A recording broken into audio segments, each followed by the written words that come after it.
if there was one thing that people had to understand through what I'm doing, is that every single person that comes into your life can change the trajectory of your life. If you think about the 3 best opportunities that you got in life, or the 3 life-changing whatever it is, right? Most likely it happened because of someone that you knew. This episode is brought to you by Executive Help Now and powered by Livestream Editors. At Executive Help Now, we're all about simplifying your business so you can focus on what really matters. From streamlining operations and managing your back office to producing podcast shows and keeping everything organized, our team is here to help you thrive. If you're ready to make life just a little bit easier, hit us up at www.executivehelpnow.org.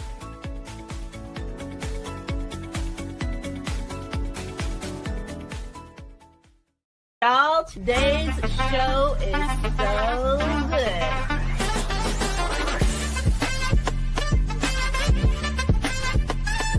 But number one, I've never seen an intro like that. It is my hope and desire that not only will episode 30 still be fun, but episode 300 will be even more fun. You are made for something great, so go and be awesome.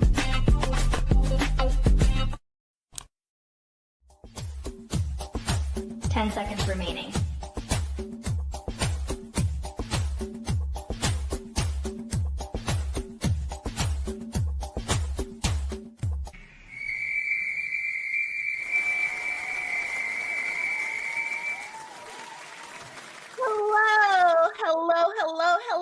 And welcome to the show. My name is Renee Hastings, and I'm your host of Renee Speaks. Y'all, today's guest is truly amazing. Her name is Nida Leard, and she is the founder and CEO of IRL, a relationship OS, reinventing how people build meaningful human connection.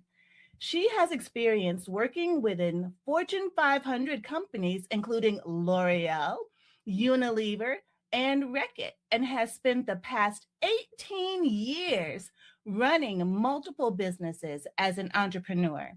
She is also a TEDxThonglor organizer in Bangkok, and she's an ICF Master Certified Coach and author of 1 to Millions Entrepreneur, as well as top publications including Shine From Within and Reinventing You, Redesigning Life. Y'all, put your hands together for Nida Leard.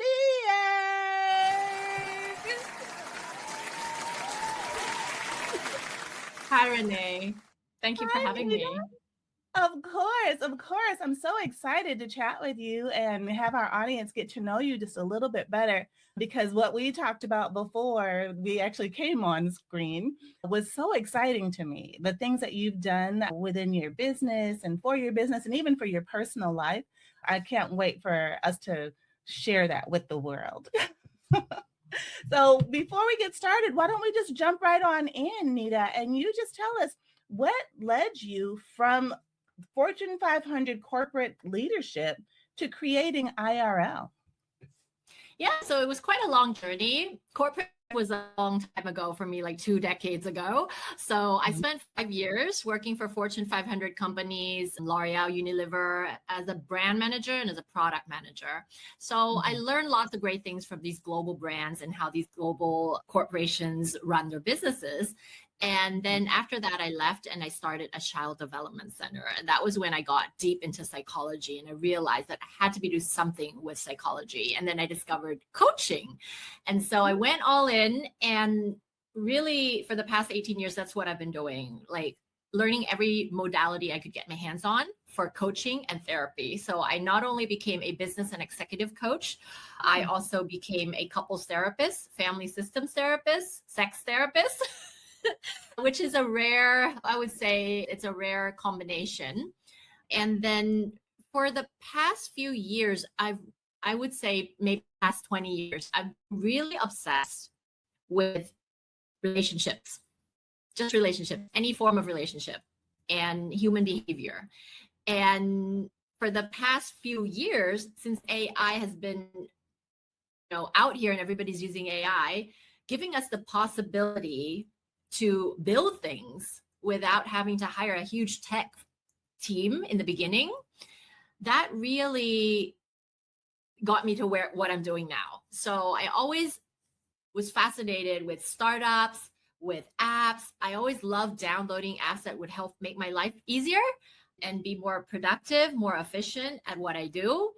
And I was always looking for an app that would help me manage my relationships and also help me expand my inner circle. And there are several ways that you can do that, several apps that are out there. I tried around I think 15 to 20 apps, and nothing really worked for me. So I build IRL, and that's kind of like the 3 chapters, from corporate to working on several of my own businesses. That's the short version. There were other things that happened in between, other business ideas as well. And then I arrived at this chapter in life where I really want to focus on reinventing how the world connects with IRL. And I'm just all about friendships, relationships, and community. And being a TEDx organizer is also part of that 3rd chapter. So I don't know what chapter comes next, but this is the next 10 years of my life. I will be focusing on this mission. Yeah. Oh, what a great mission, because relationships are so critical, so key to every single business owner. Yes. Whether it's your personal relationship, how you're handling matters at the house, because a lot of times it'll trickle over into how you deal with people in business. And so it's fantastic that you've created this whole app, and I can't wait to learn more about that. But when we were backstage, you were talking about something that you built for your own personal organization and the branding and things like that. Can you tell us a little bit more about that and how you built it, like high level for us non-tech folks? Yeah. So I was just sharing with you how I use Claude. And Claude, there's a normal chat in Claude that you can get it to do things for you. There's Claude Co-work and there's Claude Code, right? So and there's tons of videos out there that are teaching how to do this. So you can just go to YouTube or find anything online. But basically what I did is I told Claude to create a life and work management system for me, customized for me. And I told it exactly what I wanted on that dashboard, from daily things that I had to do, routines, things that I had to get done this week, this month. And then on the dashboard, you can kind of drag and drop, the cards that this is done. So you drag it to oh, this is done. This is a new item. And you can basically create your own website, your own app for your own personal use. So even if you're not a startup founder, you can build things, and it's very easy with this vibe coding, with this just using plain normal language and telling AI exactly what you want to do.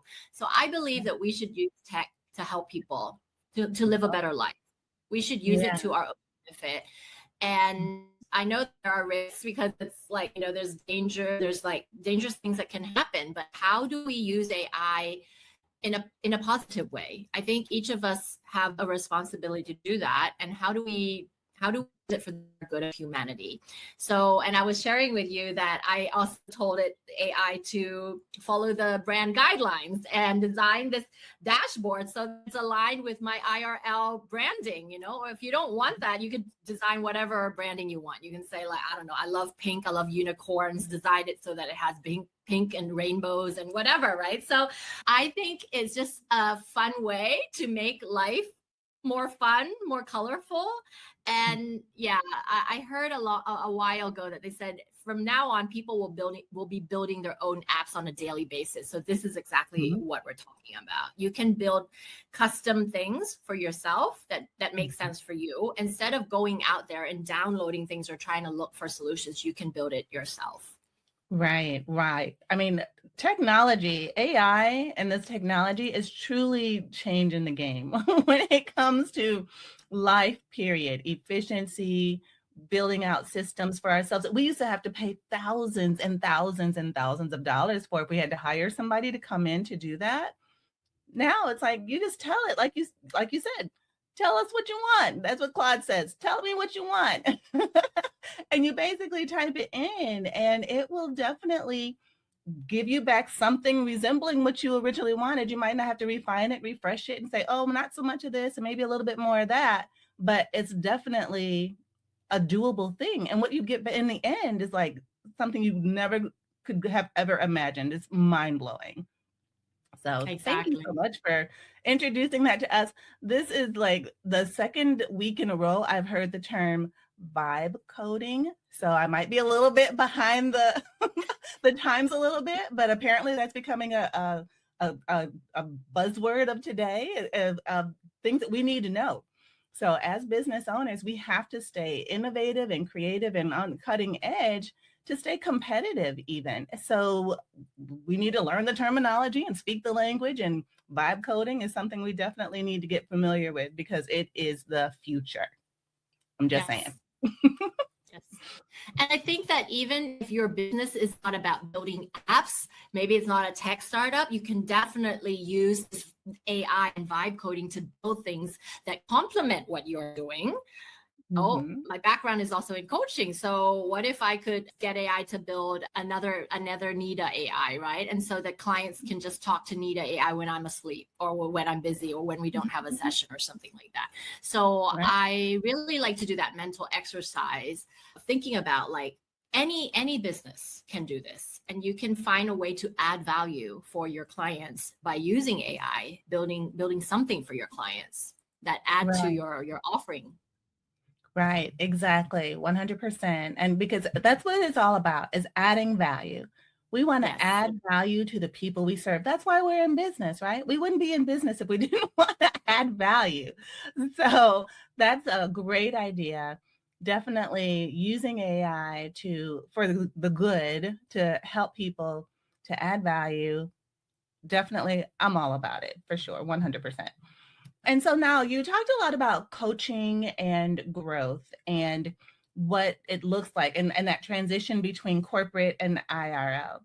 So why is identity work central to transformation? When you think about coaching, people, there's a phase of that coaching, I'm sure, where people have to understand who they are and their identity. Tell us more about that.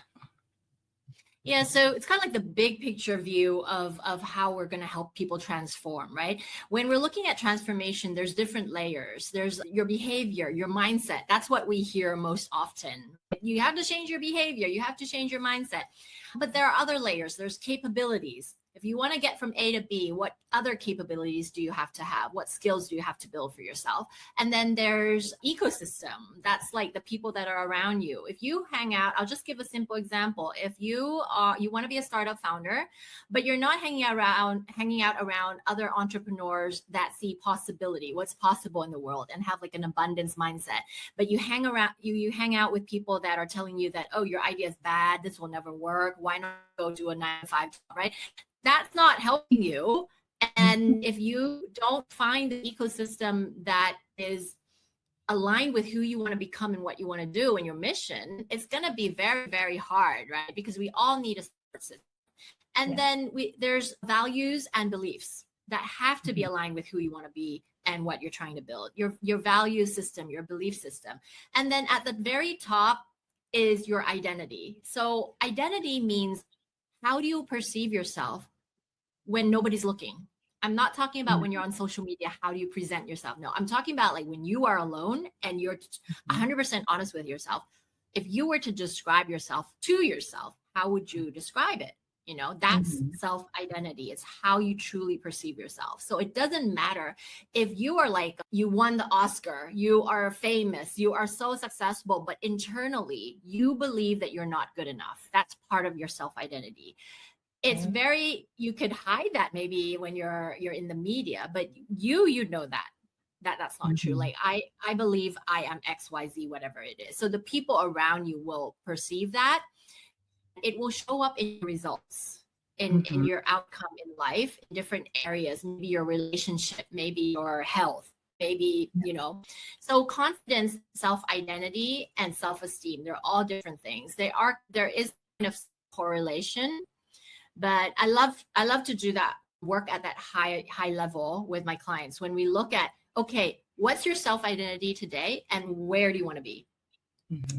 How do you actually want to wake up every day, and what do you want to feel about yourself? If you were to describe yourself in 5 years, in 2 years, how would it be different from today? So I'll give you my example. In the past, I would never be able to just talk to someone and say like, hey, I'm a startup founder. I'm a tech startup founder, because it was not part of my identity. Right. Now, did it change overnight? Of course not. I went through several things that allowed me to say with full confidence that I am a tech startup founder, right? Yeah. And there was steps in between that. So that's how I get my clients from A to B, from like whatever identity they have today to where they are in the future. And our behavior, our ecosystem, everything is shaped by your identity. Yes, that is so true. Because I love how you mentioned that you need to see yourself where you want to be. And I think so many times people look at where they currently are, or where they've come from in the past, or what their father did, or what their mother did, or what their uncles do, and because that was their story, they feel like that's all they can have, or all they can do, or all they can be.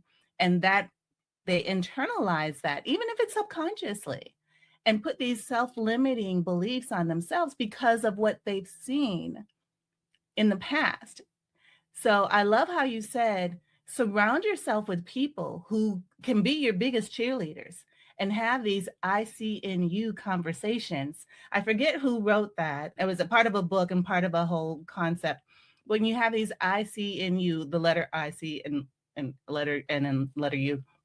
But basically, I see in you conversations is I see in you greatness. I see that you have the ability to do this, this, this, and that. You do this, and that I see in you that you have the potential to do X, Y, Z. Do you know what I mean? And if you have somebody speaking those words of life into you, you're hearing sometimes for the very first time something that it could be strange to your ears to have somebody say, I see in you a business owner. I see in you a ministry. I see in you, whatever thing this is that you might want to have and may have only thought or hoped or believed that could have been a pipe dream. If somebody affirms that and they say, yes, I see in you these great things, it can completely change, like you said, our identity, how we see ourselves, because now we're starting to believe these new thoughts are actually possible, right? Because somebody else saw it and they said it. So, it makes you think thoughts that you hadn't thought before. And it's a really, truly wonderful, transformative thing. Words are so powerful, and so key to building the right relationships. So, Nida, as you have worked with leaders and you've helped them navigate these spaces of doing this internal work, what changes have you seen when leaders embrace that connection? Yeah, so when I think about the best leaders that I've worked with, whether coaching or collaborated with or partnered with, I would say it's not the leaders that think that leadership is about authority. It's the leaders that know that the most important thing about leadership is trust. And the reason that they are able to build really strong relationships and connections with people is because they know how to build trust. And I'm not talking about building it in a manipulative way, but real trust, where there's empathy, there's emotional intelligence, and they understand people and they want to understand people, and they're supportive, they're kind, they're generous, and have all these really great core values and principles in their work and their what they do in the business. So when they are able to form these really meaningful relationships with their team, with the people, through thought leadership, through how they run the business and how they lead their teams, that is what makes people want to collaborate with them and work with them, because we want to work with people that we trust. Because the opposite of trust, when you don't trust someone, you don't feel safe. And when you don't feel safe, you go into fight or flight mode, and that's not great. You're not going to do your job well, and you're going to be like, you're always going to be worrying. You're not going to trust, if I do this, if I perform at work, am I going to be in a safe, and is something bad going to happen to me? Should I keep resources from other people? What if other people become better than me? Then they'll take my job, So trust is very important. And I think that because it comes from our conditioning and our family system, not everybody is going to be great at doing that, at building trust and connecting with people in a meaningful way. But these skills are learnable. You can learn them, and it takes practice, and it takes, a lot of inner work to even question yourself, because people that don't trust other people, they don't even question themselves, right? They think that, oh no, it's good because I'm being realistic. I'm staying safe, never trust anyone. And so it is a learning, it's a growth journey, but it is very important. Right. To build leadership. I agree. To build leadership, you have to help people trust you, and that is earned. And I love how you talk about this trust matter, because sometimes people may not even realize that they have trust issues until it comes time to hand something over or delegate something. and then they get this fear and trepidation, their heart starts beating fast, and they're like, okay, I'm talking about me. Okay, somebody is me. When I first started working with other people, I'm like, why is it so hard for me to let go of this? Why is it so hard for me to delegate this and trust this person with my things and with my stuff and with my life and my information and all this? And so I had to go through that inner work that you're talking about to figure out, where is this coming from? Why am I so afraid? This trust thing, I didn't even know it was a thing until I was in that situation where I had to give it away or give something away that belonged to me to somebody else. So yeah, I get it. I've been there. I've done that. I've done the way. I see it a lot. I see it a lot with high achievers as well, because basically they grew up, when they went to school, when they went to university, they were the one doing most of the work, in the group projects. And they felt that they could not rely on other people because they were exceptional at what they do, right? So the conditioning from those life experiences that other people are not better at this. I don't trust them to do it. It can go wrong.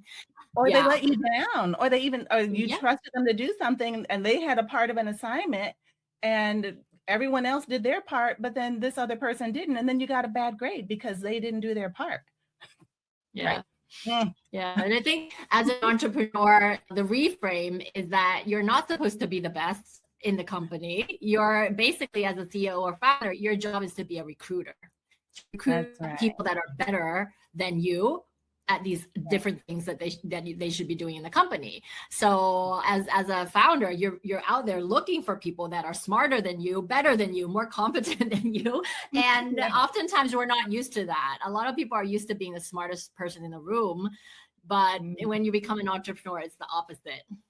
That's right. 100%. It's so important to surround yourself with the experts in their field. Because if you are the only person who knows everything, who does everything, who has all the answers, first of all, you can't scale that way, because no big business ever, existed with just one person. But when you surround yourself, you allow people to operate in their zone of genius. These things come easily and naturally for them, things that might be quite difficult and challenging for you. And so when you surround yourself as an entrepreneur with all the right people and you train them, and they've earned your trust, your business should be able to run without you. Literally, you should be able to go on holiday for 6 weeks and your business will continue to keep running like a well-oiled machine because of all the people that you have recruited so well. So I love that reframe that you just mentioned. And so we don't have to be fearful of giving things away and lacking trust. but actually reframing that thought process into who can I bring onto the team who is capable, wise, and able to handle this particular part of the business. And then you just check in with them, have conversations. You still trust, but you still verify. Right. So Yeah, I it's like love that. you have a mentoring job. You're mentoring all these people until they get really, really, really good at what they do, and you're able to trust them fully and Mhm. be the CEO of their own job or their own department. And you can kind of praise yourself for being a good leader instead of having to be an expert on these different things, right? Right, right. Praise yourself for being a great leader and mentor. That is so Yes. important because that is what we do as business owners, as entrepreneurs. We're leading a team of amazing people. Yes. And those amazing people are looking to us for Mm. guidance and for sometimes wisdom or the best way to handle a particular situation, or because you may be older and been through a few more things. You've been in business a little longer and they might be kind of new in this space and looking for some guidance, coaching. So Yes. as business owners, we are coaches and mentors and leaders of whole teams that get better because of how we lead. And so we need to make sure that we are leading them well and giving them a good example to follow, sharing wise words and opportunities with them to stretch, even so that they can get out of their current comfort zone because of those I see in you conversations. They won't stretch sometimes if you don't have those conversations. And so I think that's super important as well. Nida, how much do you think culture impacts the way people connect with one another? Yeah, definitely. Me living in several countries and being kind of mixed background, I would say that different people from different cultures, they connect differently. Some cultures trust very easily, give the benefit of the doubt. Some cultures, because of the conditioning and how they've lived their life experience, right, might be more pessimistic, might take a while for them to start opening up to people and trusting people. So I would say that is something that does vary from culture to culture. But at the end of the day, the commonality is that everybody wants relationships, wants meaning, and wants to build real relationships. And Right. it's really about understand when I'm working with people from different cultures, it's really about understanding that cultural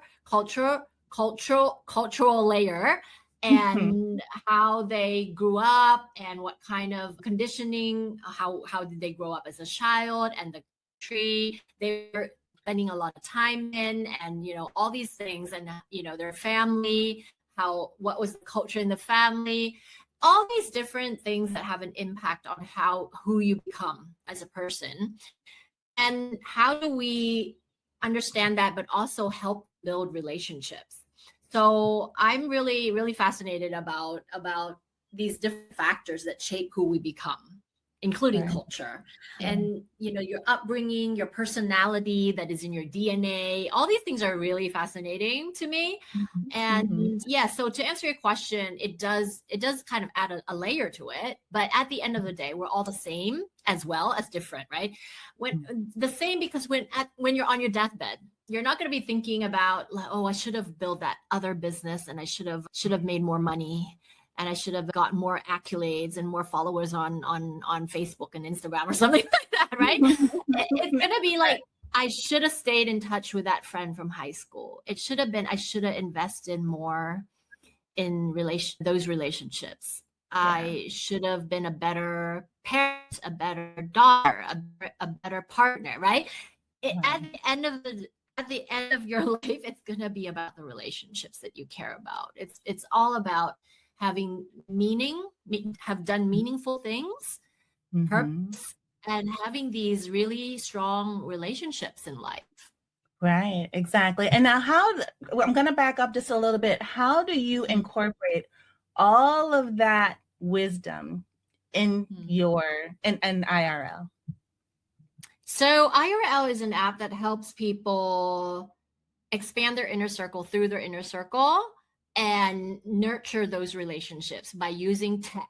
So I think tech should be helping us, right? Just because there are just so many apps out there, in order to get someone to download an app, it has to add a lot of value for the user.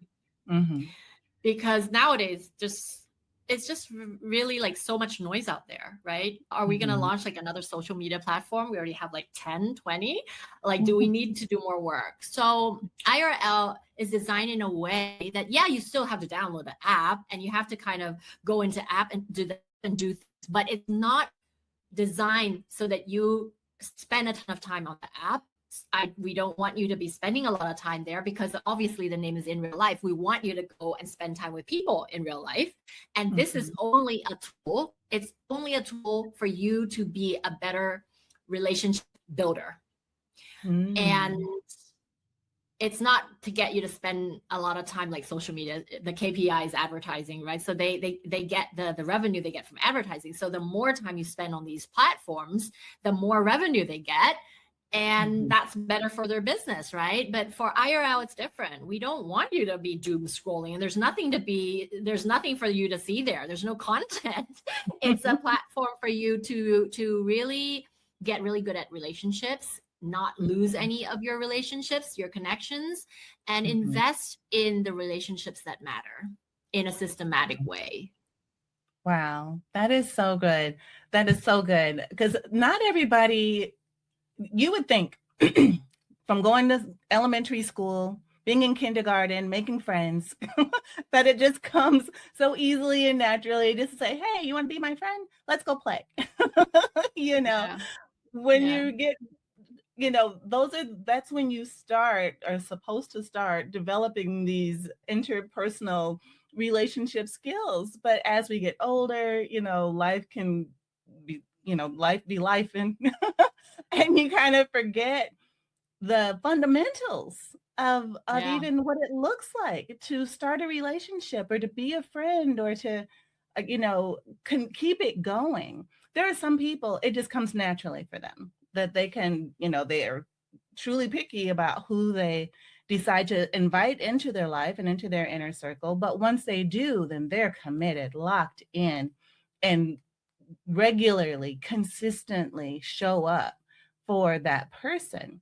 But that, if you weren't born that way, or that wasn't your experience growing up, and that's not how you live life, it's so great that your app is here to help guide them and remember what it was like to build a relationship, to find a friend, to be a friend, and to nurture those relationships and make those great connections.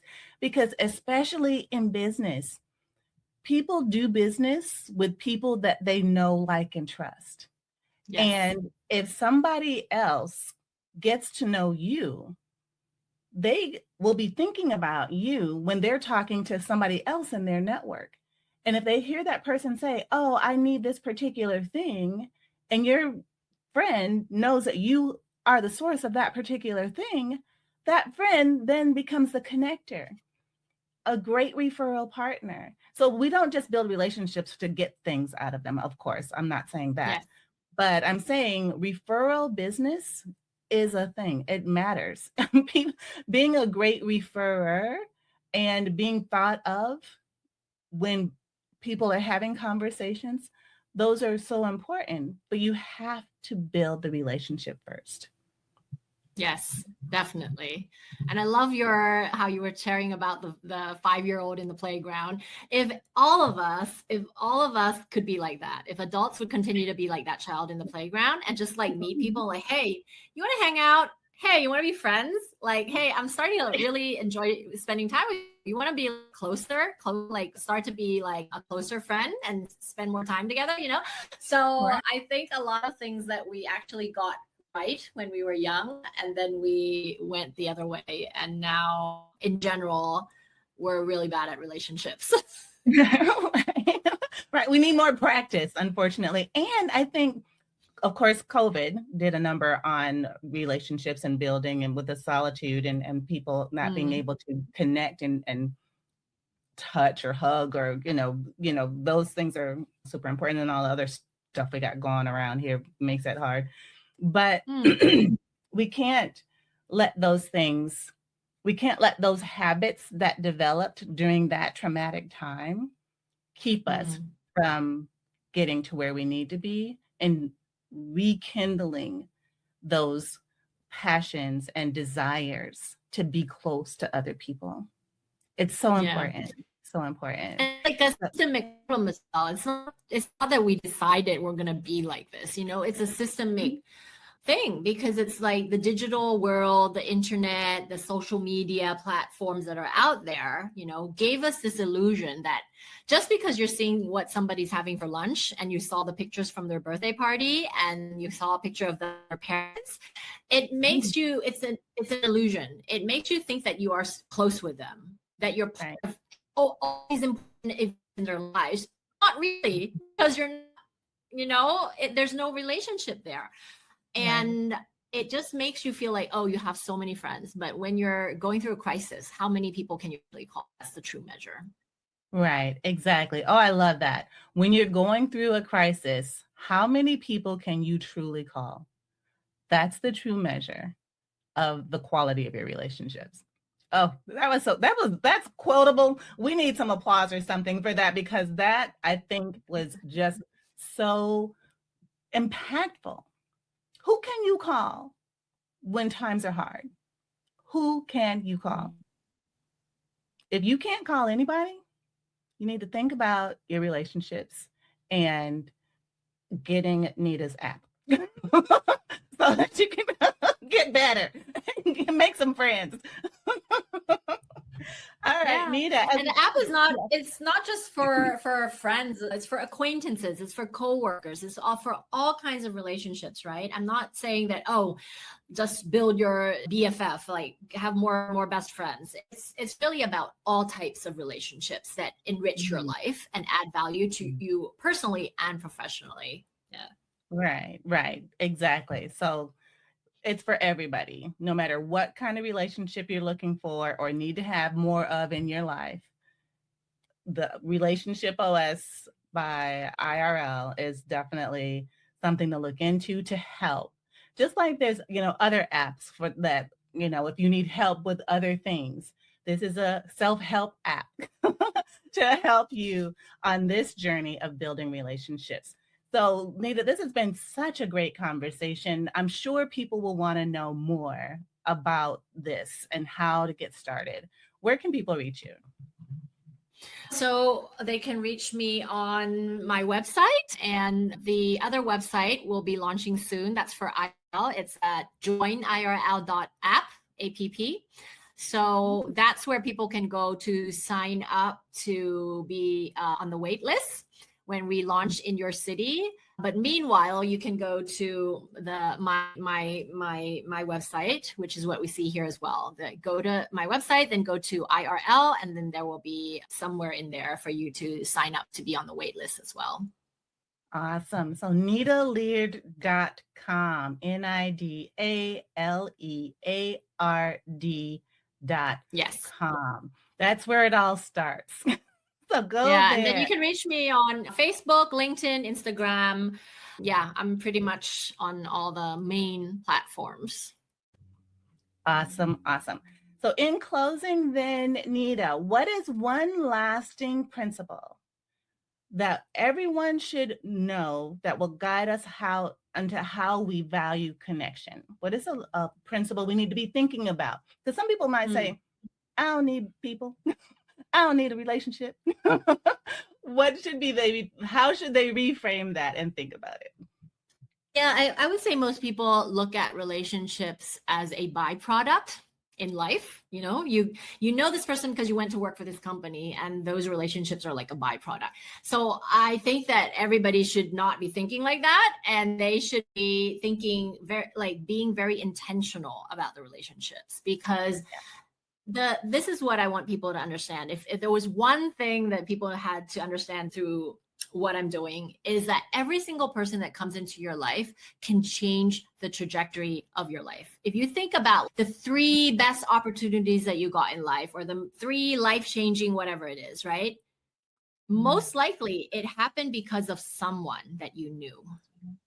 So, everybody enriches your life. I don't know what's happening. here, but every single person that comes into your life can change your life, the trajectory of your life, and in so many ways, professionally, personally, and therefore, if having 20 really great friends is better than having 3 friends, why would you settle for only 3? Mhm. Right? So I think we should all be very conscious and intentional about the type of relationships that we want to have in life. And there's lots of books out there and research that has talked about how we can manage 150 to 250 relationships in life, right? So a question I think we should think about, we should do an audit on all our friendships and relationships, not every type of relationship. And I've used Claude to work on this thing called Friendship Project as well, where I analyze all my connections and friendships and relationships. Mhm. And you really want to look at those 150, 250, 100 people, whatever the numbers for you, and really think whether that the people in that group, are they the people you want to surround yourself with? Right. And Yeah. what kind of people do you actually want to surround yourself with? Yeah. What do they look like? What values do they have? What are their aspirations in life? Where do they spend time with? And just go out there and intentionally build those relationships and expand your inner circle, because relationships is just so important, right? Super connectors know this, but Mhm. I really want everybody to know this. Yes, yes, it is so important. And I love how you said just one person can change the trajectory of your entire life, a relationship. And so we have to be intentional about surrounding ourselves with the people who are already in the place where we want to be. So I was in an event yesterday, and one of the most important questions that was asked, I think, during the entire session was, what do you want? And I had to sit there with that, even though it was directed at somebody else who was going through a situation where they had a great business but they didn't love it anymore. And they were at this crossroads. And the question was, what do you want? And if we can answer that question and surround ourselves with people who are a part of that want, then we're more likely to get that want. I think I heard of a statistic that each of us is our net worth is the sum of the 5 closest people around us, or an average of the 5 closest people around us. So think about that. Who are you surrounding yourself with? Yeah.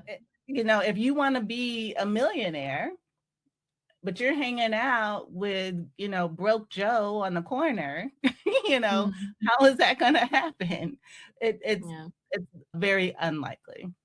Yeah. So Your network is definitely your net worth and your net happiness as well, because we have mirror neurons in our brain, right? And so we are constantly mirroring other people's mindset and behavior and way that people make decisions and the kind of people they hang out with. Like if you're watching other people do this, you're gonna copy it in some way, shape, or form.